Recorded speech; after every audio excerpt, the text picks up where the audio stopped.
Here is the next series of my papers తో cover చేసేస్తున్నాము and painting కూడా చేసేసాము and next covers plus అయిపోయింది. ఎందుకంటే ఇంటీరియర్స్ కి మొత్తం రూమ్ అంతా కూడా చెక్ చేసి ఎంత అవుతుందో ప్రైజింగ్ అంతా చెప్తారు.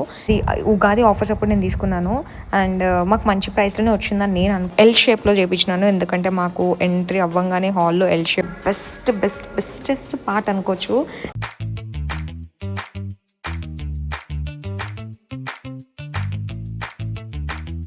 హే గైస్, అందరికి welcome back to my channel candy diaries. చాలా మంది అయితే వెయిట్ చేస్తున్నారు కదా నా లాంగ్ వీడియో కోసం. So here is the next series of my new home అన్నమాట. ఇక్కడికి కంప్లీట్ గా షిఫ్ట్ అవ్వబోతున్నాం. సో షిఫ్ట్ అయ్యే ముందు చిన్న చిన్న వర్క్స్ ఉంటాయి కదా, డీప్ క్లీనింగ్ అంతా కూడా చేస్తున్నాం అనమాట.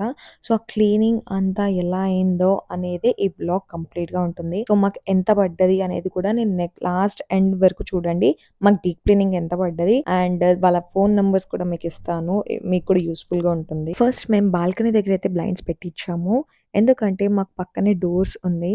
మళ్ళీ వర్షం పడితే డైరెక్ట్ గా డోర్ మీద పడుతుంది, వాటర్ పడితే ఖరాబ్ అవుతుంది అని చెప్పేసి అయితే మేము బ్లైండ్స్ పెట్టించాం. కానీ ఆ బ్లైండ్స్ పెట్టించడం ఒక పెద్ద మిస్టేక్ అయింది. అది ఎందుకు మిస్టేక్ చేసాము అనేది కూడా నేను మీకు చెప్తాను. సో ఫస్ట్ డీప్ క్లీనింగ్ చేసే ముందు ఏమైతే ఇంటీరియర్స్ చేసామో దాన్ని మొత్తం కూడా పేపర్స్ తో కవర్ చేసేస్తున్నాము అండ్ పెయింటింగ్ కూడా చేసేసాము. And next day deep cleaning అయితే స్టార్ట్ అయిపోయింది. మీరు అనుకోవచ్చు క్లీనింగే కదా, మీరే చేసేసుకోవచ్చు కదా అని చెప్పేసి, బట్ ఆ డీప్ క్లీనింగ్ అనేది డిఫరెంట్ గా ఉంటుంది. మనం ఏదైతే ఇంటీరియర్స్ చేపించినామో దాని అన్నిటికీ కూడా గమ్స్ ఉంటాయి అండ్ ప్లాస్టిక్ పేపర్స్ ఉంటాయి, అవన్నీ కూడా తీయాలి. సో కంప్లీట్ గా డీప్ క్లీనింగ్ చేయడానికి మాకు 8 అవర్స్ కన్నా ఎక్కువ అయ్యింది అనమాట. వాళ్ళు ఏమనుకున్నారంటే ఒక 6 అవర్స్ లో అయిపోతుంది అని చెప్పేసి మార్నింగ్ వచ్చి ఆఫ్టర్నూన్ వరకు కంప్లీట్ చేద్దాం అనుకున్నారు. బట్ అలా అవ్వలేదు. మాకు 8 అవర్స్ ప్లస్ అయిపోయింది. ఎందుకంటే ఇంటీరియర్స్ కి మొత్తం కబోర్డ్స్ అన్నిటికీ కూడా చాలా సన్న పేపర్ ఉండే. ఇప్పుడు నేను రాగుతున్నాను కదా, అది దొడ్డు పేపర్, దానికన్నా చాలా సన్న పేపర్ ఉండే. సో కొంచెం కొంచెం తీయాల్సి వచ్చింది వాళ్ళకైతే.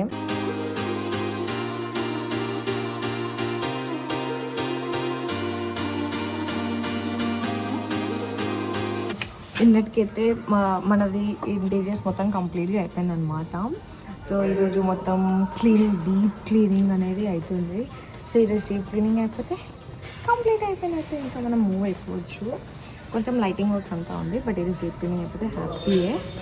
చిన్న చిన్న వర్క్స్ ఉన్నాయి, బట్ మూవ్ అయిపోయినాక కూడా అది అవ్వచ్చు అనమాట. సో వాళ్ళందరూ కలిసి ఒక గ్రూప్ ఆఫ్ 5 మెంబర్స్ ఉండే హాల్, కిచెన్, బెడ్రూమ్ అంటూ డివైడ్ చేసుకున్నారు. ఎందుకంటే వర్క్ అంతా కూడా ఈజీ అయిపోతుందని చెప్పేసి ఫస్ట్ పేపర్స్ అన్నీ కూడా తీసేసి పక్కన పెట్టేశారు. అండ్ దాని తర్వాత క్లీనింగ్ అని స్టార్ట్ చేశారు. వాళ్ళు వాళ్ళ ప్రొడక్ట్స్ తీసుకొని వస్తారనమాట క్లీనింగ్ కోసం. మన దగ్గర నుంచి ఏమి కూడా తీసుకోరు. జస్ట్ వాళ్ళు వస్తారు, మన రూమ్ అంతా కూడా చెక్ చేసి ఎంత అవుతుందో ప్రైజింగ్ అంతా చెప్తారు. ఎవ్రీథింగ్ ప్రొడక్ట్స్ గిట మెషిన్స్ అన్నీ కూడా వాళ్ళే తెచ్చుకుంటారు అండ్ వాళ్ళే యూజ్ చేసి అంతా క్లీన్ చేసి అంతా నీట్గా పెట్టేసి మళ్ళీ వెళ్ళిపోతారు. డీప్ క్లీనింగ్ అయిన నెక్స్ట్ డే నుంచే అన్ని సామాన్లు కూడా తీసుకొచ్చేసినాము. ఇవన్నీ కూడా కొత్తవి. కొత్త ఇంటికి కొత్త బెడ్ నేను చేయించుకున్నాను కదా, దానికోసం మ్యాట్రెస్, సోఫా, ఫ్రిడ్జ్, చిమ్నీ అవన్నీ కూడా వస్తుండే అనమాట ఒకటి. నా బెడ్ అయితే 10 ఇంచెస్ ఉండే. చాలా అంటే చాలా హెవీగా ఉండే. పైకి తీసుకురావడానికి చాలా కష్టమైంది. ఎందుకంటే 10 ఇంచెస్ పెద్దది, అది లిఫ్ట్లో కూడా పట్టలేదు. 4th ఫ్లోర్ వరకు కూడా అది లిఫ్ట్ చేసి తీసుకొచ్చారు. పాపం అనిపించింది, అంత హెవీ దానికి. And fridge, chimney and AC అంతా కూడా మేము ఒకటేసారి బజాజ్లో మేము పెట్టినాం అనమాట ఆర్డర్ ఒక 1 month ముందే. సో ఇంకా డీప్ క్లీనింగ్ అవ్వంగానే అది కూడా మేము తీసుకొచ్చేసినాము. ఇవి అన్ని 3 కూడా నాకు 1 lakh వరకు అయ్యింది. ఎందుకంటే ఆఫర్స్ ఉండే అప్పుడు. సో అది ఉగాది ఆఫర్స్ అప్పుడు నేను తీసుకున్నాను అండ్ మాకు మంచి ప్రైస్లోనే వచ్చిందని నేను అనుకుంటున్నాను.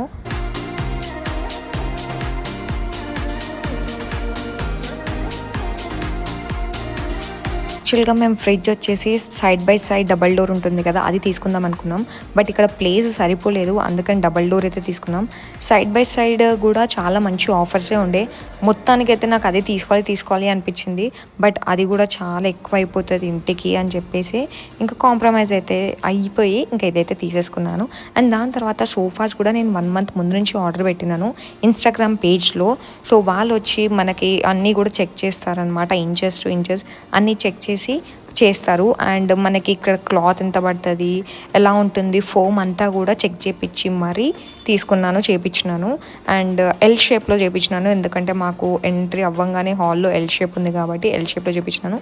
అండ్ దాని తర్వాత మాకు ఈ పెద్ద ఫ్రేమ్ అనేది నేను యూకే వెళ్ళినప్పుడు మాకు వచ్చిండే. ఆ ఫోటో కూడా యూకే ఎయిర్పోర్ట్లో దిగినాను. ఐ మీన్ సారీ మన ఎయిర్పోర్ట్లో దిగిండే యూకే వెళ్ళే ముందు. సో ఇది కంప్లీట్ ఫ్యామిలీ ఫోటో. మాకు ఒక్కటి కూడా లేదు ఇట్లా కంప్లీట్, ఎందుకంటే దీంట్లో మా లక్కీ గాడు కూడా ఉంటున్నాడు, అందుకని మాకు కంప్లీట్ ఫ్యామిలీ ఫోటో ఇది. యాక్చువల్గా ఈ ఫోటో ఇక్కడ ఫిట్ అవ్వదు, రావట్లేదు, ఎందుకంటే అక్కడ కింద స్విచ్ బోర్డ్ ఉంది అని చెప్పేసి చెప్తే కూడా నేను అక్క కలిసి లేదు మాకు ఇక్కడే కావాలి, హాల్లోనే కావాలి అని కష్టపడి మరి అక్కడే చేపించినాము. అండ్ నెక్స్ట్ అన్ని డోర్స్ కూడా మెష్ డోర్స్ అయితే పెట్టిస్తుండే. మెయిన్ హాల్ దగ్గర మెష్ డోర్, ఎందుకంటే మా లక్కీ ఉన్నాడు కదా వాడు ఊకే బయటకు వచ్చేస్తుందని మెష్ డోర్ పెట్టించినాం. బట్ అది కూడా ఇప్పుడు యూజ్ అవ్వట్లేదు, ఎందుకంటే మాకు అక్కడ దానికి గొల్లం ఇవ్వలేదు. సో వాడు ఈజీగా మ్యాగ్నెట్ అయితే తీసేసి వచ్చేస్తున్నాడు బయటికి. బట్ ఇది కొంచెం యూస్ఫుల్ అవుతుంది, ఎందుకంటే ఈవినింగ్ టైమ్స్లో దోమలు ఏదైతే ఉందో అది ఎంటర్ కాకుండా ఉండడానికైతే 3 డోర్స్కి కూడా పెట్టించినాను. And next come to my bedroom. ఇది నా బెస్టెస్ట్ పార్ట్ అనుకోవచ్చు, ఎందుకంటే నాకు స్లీపింగ్ అంటే చాలా ఇష్టం. అట్లాంటిది నా బెడ్కి ఇంత మంచిగా చేయించుకుంటున్నా అంటే ఎవరికి నచ్చ చెప్పండి. సో ఇది కూడా ఇంటీరియర్స్తోనే మాట్లాడిపించి నేను చేయించినాను అనమాట. ముందే నా థాట్స్ అన్నీ ఇలా ఉండే అని చెప్పేసి స్టార్టింగ్ ముందే నేను చెప్పినాను. సో అందుకనే వాళ్ళే చేయించినారు, ఇంటీరియర్స్ వాళ్ళే నాకు. సో ఇప్పటికీ నా వీడియోస్ చాలామంది చూసే ఉండొచ్చు. నా బెడ్రూమ్ది వెనకాల వాల్ పేపర్ అనేది అది పెయింటింగ్ కాదు, అది పేపర్ జస్ట్ వచ్చి పేస్ట్ చేస్తారనమాట. సో ఇది కూడా నాకు ఇంటీరియర్స్లోనే ఇంక్లూడ్ అయ్యి ఉండే. సో వాళ్ళు మా ఇంటీరియర్స్ అయిపోయినాక లాస్ట్కి బెడ్ అంతా సెట్ అయినాక వచ్చి అయితే చేసినారు. సో ఇది అసలు నార్మల్గా ఎట్లా ఉంటుందో నాకు తెలియదు, ఫస్ట్ టైం నేను చూస్తున్నాను.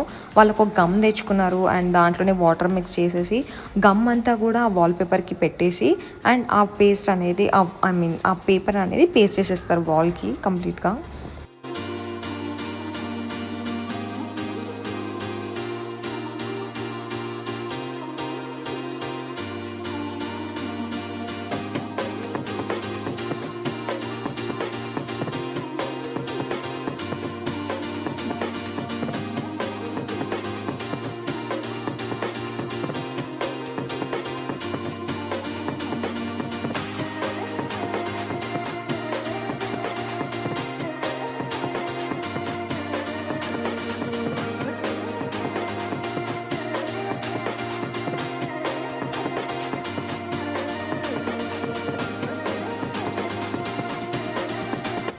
సో ఫైనల్గా నా బెడ్రూమ్ లుక్ అయితే ఎలా వచ్చింది, లోపలంతా లైట్స్ ఉండే కాబట్టి ఇంకెక్కువ లుక్ అయితే వచ్చింది నా బెడ్రూమ్కి.